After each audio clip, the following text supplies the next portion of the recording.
Bonjour Abou-Katov. Alors d'abord, je voudrais vous poser une question. Est-ce que vous avez été surpris par cette annonce qui a été faite dans la nuit de jeudi à vendredi que Israël avait commencé une opération et que les avions israéliens étaient donc en route pour Téhéran, pour bombarder sur Téhéran et sur l'Iran entièrement en fait?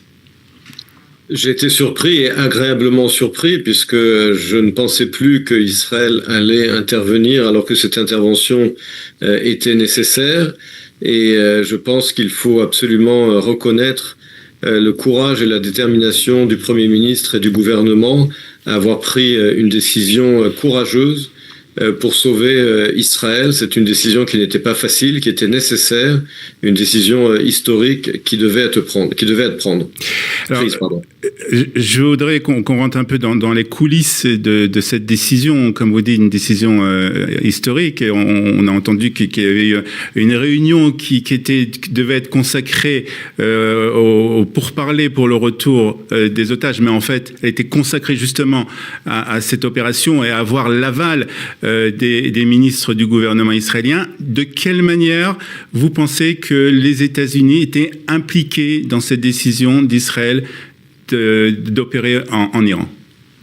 Alors, les États-Unis étaient au courant. Il y avait des contacts, évidemment, il y a toujours des contacts entre le gouvernement israélien et le gouvernement américain, mais l'administration Trump elle-même ne souhaitait pas intervenir puisqu'elle était en plein milieu de négociations, comme on sait, avec le gouvernement iranien. Et puis surtout, l'administration Trump ne souhaite pas s'impliquer militairement à travers le monde.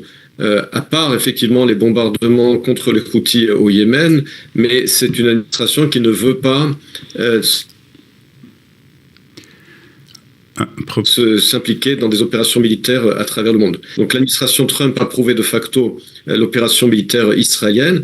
Elle a été impliquée également, elle continue de l'être dans les activités de défense contre les tirs de missiles iraniens contre Israël, mais pour l'instant, elle n'a pas été impliquée dans les offensives contre les cibles militaires iraniennes. Alors on le voit déjà après 48 heures, Israël a opéré, a fait des opérations de très grande envergure, que ce soit contre des sites militaires et des sites aussi nucléaires iraniens, mais aussi, et c'est très important, contre des personnalités de haut rang, des militaires de haut rang, du plus haut rang d'ailleurs, puisque on parle même du chef de l'état-major de l'armée iranienne qui a été éliminé, et d'autres aussi. Est-ce que vous pensez que en fait Israël a décidé en fait d'agir sur deux plans, d'un côté les sites militaires balistiques et nucléaires, et de l'autre côté la direction iranienne, pour le moment la direction militaire iranienne? Et est-ce qu'on peut parler, on peut éventuellement imaginer qu'Israël s'attaque aussi à la direction politique de ce pays? Les deux sont liés. Je pense que Israël, il faut bien comprendre que toute action militaire israélienne contre l'Iran est une opération défensive. C'est une opération de légitime défense. Et que pour qu'elle soit efficace, il faut à la fois neutraliser les capacités militaires et nucléaires de l'Iran, mais également neutraliser les décideurs militaires et politiques, puisque ce sont eux qui, depuis des décennies, bâtissent autour d'Israël cet encerclement militaire pour mettre en place leur vision démentielle et génocidaire d'élimination du peuple juif. Et par conséquent, toute opération israélienne contre ce régime est légitime, et il s'agit d'une opération de légitime défense, et oui, elle devra également atteindre le leadership politique.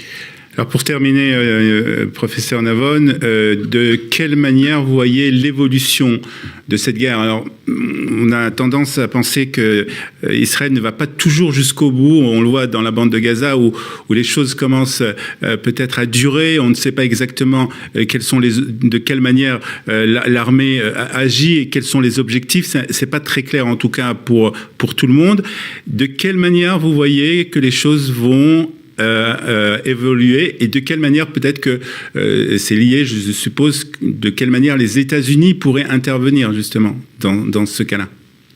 Personnellement, mon impression est que le Premier ministre et le gouvernement israélien sont déterminés à obtenir une victoire totale, chose qui est importante et que je soutiens totalement. C'est vrai dans la bande de Gaza, le Premier ministre a résisté aux pressions de mettre fin au combat.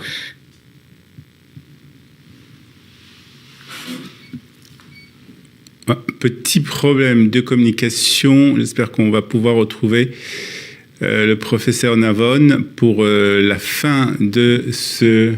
Non, on a un problème de communication.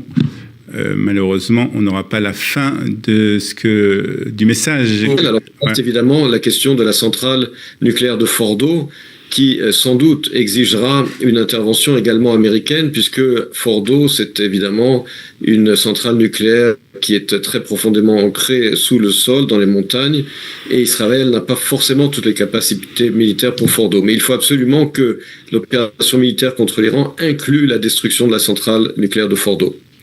Très bien, professeur Navon, merci pour toutes ces explications. Une bonne journée et bien sûr des bonnes nouvelles pour tout le monde.